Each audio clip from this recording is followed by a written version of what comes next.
hate to see you crying, but what did he do? What did he say? What kinda did he do today? Hola y muy buenas a todos a otro episodio más de Su pasado para tu presente. ¿Qué tal estás hoy, Alberto? Muy bien, encantado de estar aquí de nuevo. Además, hoy tratando un tema tan interesante y tan hablado últimamente como es la fobia social. Efectivamente, la fobia social con la situación de pandemia que estamos viviendo se ha visto más acentuado. Pero, ¿cuál es la diferencia entre miedo y fobia, Alberto? Bueno, el miedo es algo que sentimos de manera natural a diario todo el mundo y que no tiene por qué ser nada negativo. Sin embargo, la fobia ya es un miedo irracional, es un miedo más exagerado a la realidad y que no nos permite llevar a cabo nuestras actividades cotidianas. Efectivamente, y ya centrándonos en la fobia social, científicamente se conoce como trastorno de ansiedad social y es aquel miedo irracional a las situaciones sociales, haciendo que las personas se muestren más tímidas y ansiosas ante estas interacciones sociales, a veces perjudicándolas y haciéndoles incapaces de llevarlas a cabo. Así es, además, varios factores que pueden aumentar el riesgo de llegar a tener este trastorno son, por un lado, las experiencias pasadas negativas y, por otro lado, los antecedentes familiares. Además, hablemos de síntomas. Efectivamente, entre los síntomas aparecen los síntomas físicos y los síntomas psicológicos. Entre los síntomas físicos encontramos respiración anormal o taquicardia y entre los psicológicos una distorsión de la realidad a veces. Así que tras un poquito de contexto, si os parece, vamos a conocer al invitado del día de hoy. Vamos a ello. Continuamos con nuestro podcast. En el día de hoy tenemos a Aníbal Bueno, un joven que viene a contarnos cómo ha sido su experiencia con este trastorno, la fobia social. Muy buenas, Aníbal. Hola, muy buenas. Gracias por lo de joven, ¿eh? Bueno, es un placer tenerte aquí. Realmente es un tema del que llevábamos mucho tiempo queriendo hablar. Como sabes, todo este contexto de pandemia hace que salga más que nunca a la luz, ¿no? Y este individualismo que se ha ido creando, que hemos ido viviendo, pues cueste mucho poder dejarlo atrás y volver a lo que era nuestra vida de antes. Así que bueno, si te parece, vamos a arrancar y vamos a conocer tu testimonio. Queríamos preguntarte para arrancar, Aníbal, ¿en qué momento descubres que tienes fobia social? Bueno, para mí hubo un momento bastante clave a nivel personal, pero claro, una vez que tienes el diagnóstico, que de esto hablaremos luego, y echas la vista atrás, te das cuenta de que eso ha estado siempre ahí, ¿no? Es algo que a lo mejor tú piensas que forma parte de tu personalidad o lo atribuyes a cierta timidez, pero realmente hay una patología psicológica detrás. En mi caso tuve un punto de inflexión en un momento vital en el cual tenía muchísima incertidumbre a nivel laboral, a nivel personal. También se mezcló con algo que supongo que hizo un poco de detonante, que fue un periodo de abuso de determinadas sustancias, y eso hizo que mi cerebro hiciese clic. Entonces empecé lo que era una fobia social que más o menos podía compatibilizar con una vida limitada, pero dentro de una normalidad, pues se dispararon los niveles de ansiedad y era incapaz ya de hacer cosas básicas. Entonces fue ahí cuando dije, pues algo me pasa. Yo no sabía lo que era, dije, algo me pasa, necesito ayuda. Y fue cuando acudí a un psicólogo. Recuerdo un episodio muy, muy claro. Yo estaba en la cama, acostado durmiendo, y me desperté con taquicardia y sudores, como que me faltaba el aire y necesitaba salir a algún lado. Salí al pasillo, me tranquilicé y de repente volvió esa ansiedad. Salí fuera de la casa, a la escalera, otra vez la tranquilidad y al momento me volvía la ansiedad. Al final acabé en la calle, en pijama, a mitad de la noche, porque tenía una sensación de, no sé, de angustia que no sabía explicar. Entonces, claro, ahí ya te vas dando cuenta que hay cosas que hay que solucionar. Nos comentabas que había ciertas cosas básicas que esto no te permitía llevar a cabo. ¿Cómo era tu día a día con esta fobia social? Bueno, mi día a día yo consideraba que era normal, pero claro, echando la vista atrás, como digo, pues al final te das cuenta de que no, que hay cosas que no son normales. Yo, por ejemplo, iba por la calle y me encontraba con un amigo y lo que podía ser simplemente saludar a un amigo, para mí se convertía en, primero, un estrés, empezaba a sudar mucho, me sentía incómodo, estaba deseando que esa situación pasase lo antes posible. Un amigo de toda la vida, ¿eh? Y luego, cuando me despedía de esta persona, pues pasaba mucho rato dándole vueltas a la cabeza qué habrá pensado de mí, se me ha notado que estaba nervioso, cosas que hoy en día sé que no son normales, pero estaban tan integradas en mí. O, por ejemplo, el simple hecho de llamar a pedir una pizza, y yo no era capaz de levantar el teléfono para hacer un pedido de comida, ¿no? Y realmente me afectó en muchas cosas. Por ejemplo, el trabajo fin de carrera, que saqué sobresaliente en el trabajo, y mi director me dijo que si lo presentaba ante un tribunal, pues me darían la matrícula. Y yo no lo hice pues por ese miedo a exponerme. Y en el momento lo justifiqué como, bueno, pues no tengo tiempo, voy a hacer otras cosas, pero realmente era miedo a exponerme en público.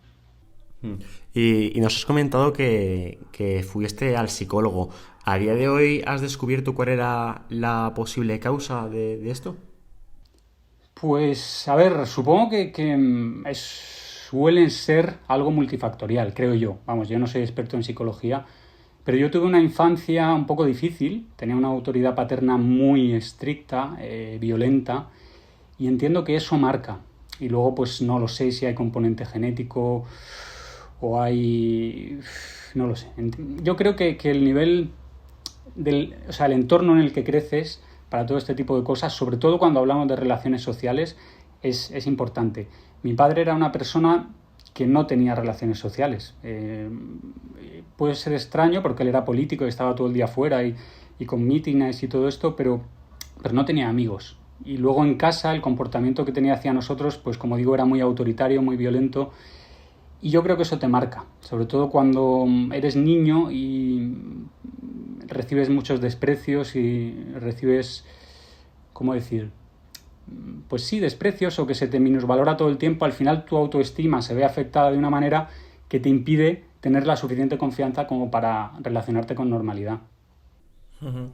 Qué interesante que hayas podido hacer todo este análisis con el tiempo, porque además vemos que es un trastorno llevado al extremo. Ya no era la dificultad de enfrentarte a un gran número de personas o ir a un cumpleaños o tener una comunión, sino que simplemente una llamada o el poder ver a un amigo ya era un momento que a ti te resultaba complejo de llevar. No sé si estuvo contigo tu familia y tus amigos y en general tus relaciones. ¿Te apoyaron? Sí, lo que pasa es que, claro, con este tipo de patologías ocurre algo, y es que hay mucha incomprensión. Hay mucha incomprensión porque las patologías psicológicas no son a veces evidentes, pues no sangras, no tienes un morado, no hay nada físico que se vea, y entonces cuesta más empatizar, porque claro, si tú no sufres una fobia social no sabes lo que se siente. Y muchas veces esta patología en concreto se enmascara dentro de la timidez. Dice, no, es que eres una persona tímida o tienes que hablar en clase, pues hazlo. Y yo creo que hablando con otras personas y con psicólogos también, creo que es un error forzar a personas con fobia social a que se expongan públicamente. Creo que es un error. Por lo menos sin las herramientas suficientes, porque al final lo que se consigue es aterrorizar a esa persona a la exposición pública. Si no sabe gestionarlo o si no está en su momento para hacerlo. Entonces sí, tuve el apoyo. De hecho, mi familia pues fue a hablar con el psicólogo, les explicó la situación. Sí, pero claro, no encontré ni en familia ni en amigos lo que necesitaba. Es un trabajo que tuve que hacer yo solo. Uh-huh. Wow, fíjate, enfrentarte a algo de esta magnitud tú solo y que, como nos decías, en muchas ocasiones se enmascara con la timidez. Y no sé, me surgía una pregunta. Quizás ya en clase ya sentías esa presión a tener que exponer, a tener que hablar en público. ¿Puede ser que el proceso de evolución que haya existido haya sido pasar de una cierta timidez que por presión, que por exigencias ha acabado teniendo ese trastorno de fobia social? Pues, a ver, sinceramente no creo que el detonante fuese las exigencias en el entorno académico, porque no me he visto sometido a más ni a menos que la de cualquier chaval en la educación primaria y secundaria, de hacer trabajos en clase y exponerlos. No creo. Y luego la carrera que estudié fue ingeniería informática, que tampoco requería de mucha interacción social, o sea que... Y quizá la elegí por eso también, ¿eh? Aquí todo está relacionado. También, echando la vista atrás, me di cuenta que mis primeras novias, y prácticamente el 90% de ellas, vinieron a través de redes sociales. Esto también es significativo, ¿no?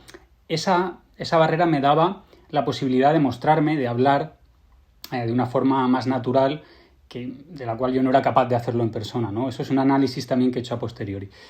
Pero quizá sí que hubo un detonante que dio ese salto de la timidez a lo que es algo más patológico, cuando yo tuve la necesidad de relacionarme socialmente en la edad adulta, pues en la etapa universitaria, cuando uno tiene que salir de bares, cuando tiene pues esas responsabilidades de adulto, los primeros trabajos, ahí ya no puedes esconderte en las faldas de tu madre, como digo yo, o en tu casa, o decir, no, es que soy tímido, ahí tienes que afrontar la realidad, ¿no? Y ahí fue también pues ese detonante, ¿no? Que me hizo estar peor. Y hemos hablado sobre algunos procesos que desde tu opinión y la nuestra no ayuda a afrontar esta fobia, pero ¿qué es lo que te ayudó a ti a afrontarla correctamente? Pues lo que yo creo que a mí me ayudó fueron dos cosas clave. La medicación y la terapia psicológica. Yo no soy experto en esto, no sé, y sé que hay gente que opina que es mucho más importante la parte psicológica, gente que opina que la parte psiquiátrica es imprescindible también. A mí personalmente me vinieron bien ambas cosas. Creo que los ansiolíticos y los antidepresivos en ese momento me ayudaban a poder enfrentarme a situaciones sociales, como ir a un concierto o dar una charla, sin que se manifestasen en mí los síntomas físicos de sudoración, de palpitaciones, o que se manifestasen menos, y de esta forma que mi cerebro fuese rompiendo la asociación que tenía situación-efecto biológico, ¿no? Es algo químico, es decir, tú te enfrentas a la situación, dejas de sentir eso que estabas acostumbrado a sentir y a lo mejor tu cerebro poco a poco va rompiendo esa asociación, ¿no? Y luego, y sobre todo más importante, la terapia psicológica, ¿no? Dar con un experto en la patología concreta que estés sufriendo, y luego muchísimo trabajo personal de romper rutinas, de reflexionar, de escucharse y mucho trabajo. Y a veces lo frustrante de este tipo de trabajos personales es que retrocedes, ¿no? Y cuando habías avanzado un poquito vuelves a retroceder y puedes caer en la frustración. Pero bueno, hay que tener en cuenta que es un camino largo y que no es un camino recto.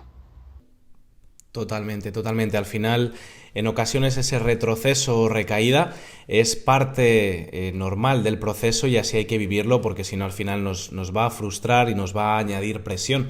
Y Aníbal, es tremendo pues todo el trabajo que has podido ir haciendo durante los años pues para acabar de entender qué es lo que ocurría, pero seguramente en aquellos momentos no tenías todos estos conocimientos y hubo ciertas situaciones en las que no veías la luz, en las que era todo oscuridad.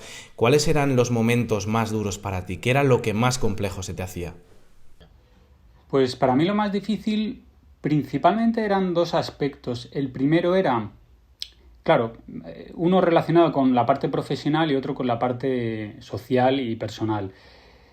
En el apartado profesional yo había terminado mi carrera, empezaba un doctorado, entonces ya sí que estaba en un punto, también había montado mi primera empresa, estaba en un punto en el cual yo necesitaba relacionarme de manera social correctamente para poder avanzar profesionalmente. Primero porque empecé a gestionar personas. Cuando fui el gerente de esta empresa yo tenía empleados a mi cargo. Necesitaba tener una comunicación social que funcionase. Y luego porque daba charlas también. Empezaba a dar charlas. Eso era terrorífico para mí. O sea, era el mayor miedo que yo podía tener en mi vida, subirme a un atril a hablar. Cosa que hoy en día, por suerte, hago con bastante facilidad y asiduidad, pero en ese momento era, o sea, si me dices el miedo más grande que he pasado en mi vida ha sido enfrentarme a dar una charla. Eso en la parte profesional, y en la parte personal también, pues carrera recién terminada, persona joven con motivaciones, pues yo quería hacer cosas, ¿no? Irme de festivales, estar con mis amigos por ahí haciendo botellón, salir de fiesta, conocer chicas, todo eso, y toda esa parte también se veía limitada muchísimo. Entonces eso es muy duro. Eso es muy frustrante. Nosotros somos seres sociales, o sea, los seres humanos, como cualquier primate, pero nosotros más, si cabe, necesitamos de la gente para ser felices. Y cuando tienes fobia social es que se te priva de esas relaciones sociales, o tú mismo te privas, o en fin, la patología te priva de ello, y se crea mucha infelicidad. Y aquí hay otra cosa, otro factor añadido, y es que al ser una patología que normalmente hace que tengas ese miedo a relacionarte, es muy difícil que pidas ayuda. Porque ir a un psicólogo, para alguien con fobia social, ya es algo que le da miedo en general, ¿no? Primero, porque es hablar con alguien. Segundo, porque es hablar de cosas íntimas con alguien, cuando tú lo que no quieres es ser juzgado. Entonces, yo creo que es una de las patologías que es más difícil que la gente vaya al psicólogo. Luego, como apunte, cuando acabé ingeniería informática, estuve trabajando en una herramienta web para favorecer la consulta psicológica para personas con fobia social, ¿no? Intenté ayudar desde dentro para que, al menos a nivel telemático, la gente se animase más a acudir al psicólogo cuando tenían esta patología. Tremendo. Qué bueno que con el desarrollo de este programa intentaras ayudar a tu yo del pasado, por así decir. ¿Qué les dirías a aquellas personas que se están empezando a dar cuenta que quizás tienen fobia social o se lo acaban de diagnosticar? Bueno, pues primero animarles, ¿no? Siempre cuando te dan un diagnóstico médico o psicológico, lo primero siempre es el impacto, ¿no?, de la aceptación. Que por otro lado relaja. A mí me relajó ese momento porque ya pude ponerle nombre a lo que me pasaba. Y cuando le pones nombre a algo es más fácil luchar contra ello, ¿no? Cuando estás en una nube, decir, es que no sé qué me pasa, es que tengo ansiedad, es que no sé qué me pasa. Cuando llega alguien y te dice, pues te pasa esto. Al principio es un shock, porque tienes que aceptar y que asumir que hay algo que no funciona y que hay que solucionar, pero por otro lado ya tienes contra lo que luchar, ¿no? Pues les diría, primero, que de ahí se sale, como esta frase tan típica, y es cierto.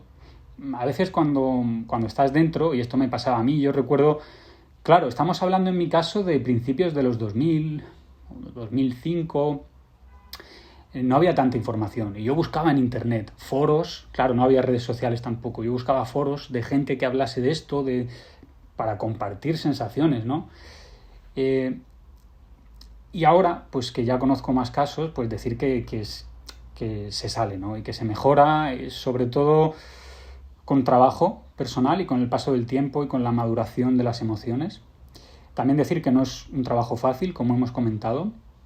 Y yo decir que yo a nivel personal estoy ahí, si alguien quiere hablar conmigo, si alguien que padezca fobia social quiere hablar conmigo, porque yo lo habría agradecido en aquella época, hablar con alguien que sabe lo que se siente y que ya está un poquito, y digo un poquito porque creo que nunca se sale del todo de aquí, pero que ya está haciendo una vida normal. Normal, incluso quizá a veces en el otro extremo, ¿no? Dando charlas, viajando por todo el mundo, llevando grupos de gente y explicándole otras culturas. Creo que he alcanzado lo máximo que puedo alcanzar en cuanto a tener una vida socialmente perfecta, la verdad.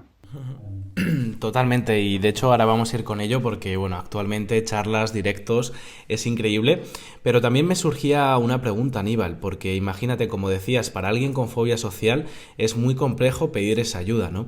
Entonces, a día de hoy es cierto que hay más información, pero alguien que nos pueda estar escuchando, ¿de qué manera puede identificar que tiene fobia social y que no se trata de algo como pueda ser la timidez o que pueda ser algo asocial? ¿De qué manera puede identificarlo y ya entonces dar ese paso firme a, por ejemplo, hablar a personas como tú que ya lo has superado?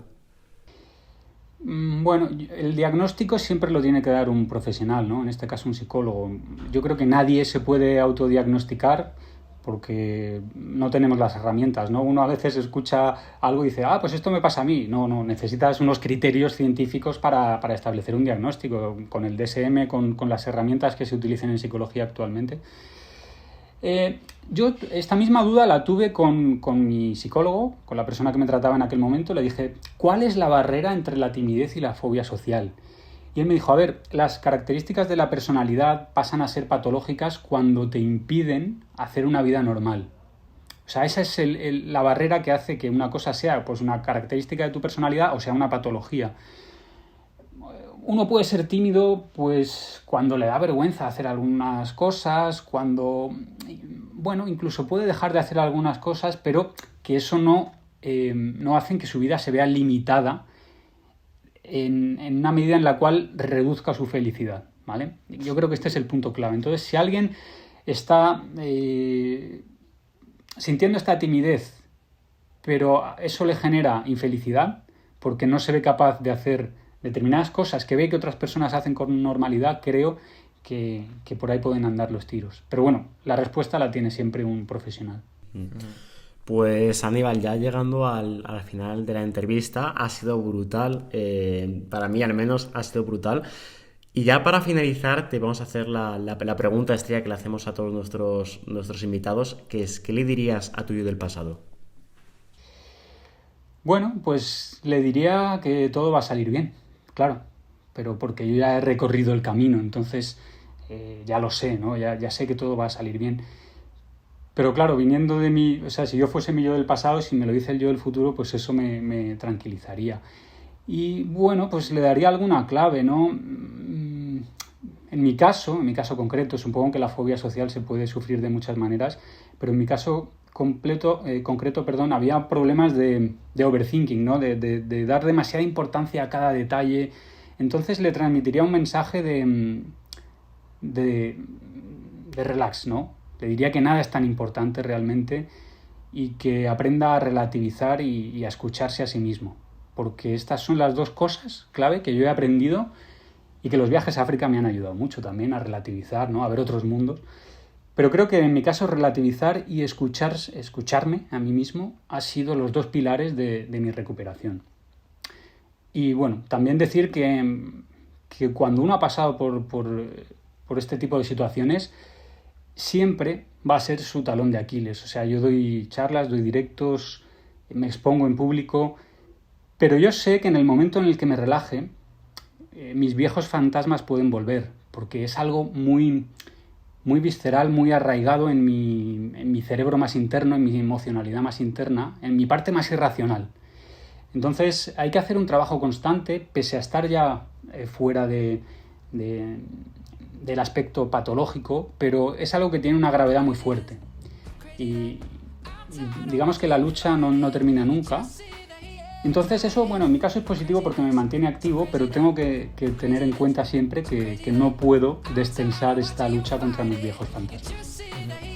Totalmente, Aníbal. Sin duda que es algo que tendrás que seguir trabajando de por vida, pero creo que tenemos mucho para celebrar hoy aquí porque, como decías, has llegado como al culmen, a lo máximo que podías llegar en aspecto social, que es pues charlas, directos, viajes. Te has mezclado con un montón de culturas, con lenguas diferentes, con hábitos diferentes, que eso pone a tu mente en constante reto, ¿no? Para poder adaptarte, para poder entenderte, para poder estar a gusto. Con lo cual, bueno, por nuestra parte, bravo por todo el proceso que ha habido, y también bravo por estar hoy aquí, pues dando a conocer una de las que han podido ser tus vulnerabilidades a lo largo de tu vida, que eso es un mensaje que lanzamos desde aquí, desde Su Pasado para tu Presente. El hecho de mostrar o dar a conocer nuestras vulnerabilidades no nos hace más débiles, sino que nos hace más humanos. Así que, Aníbal, muchísimas gracias. Pues nada, muchas gracias a vosotros por esta charla, que para mí es muy especial, muy diferentes a las que estoy acostumbrado a hacer, pero una de las más emotivas, claro. Gracias.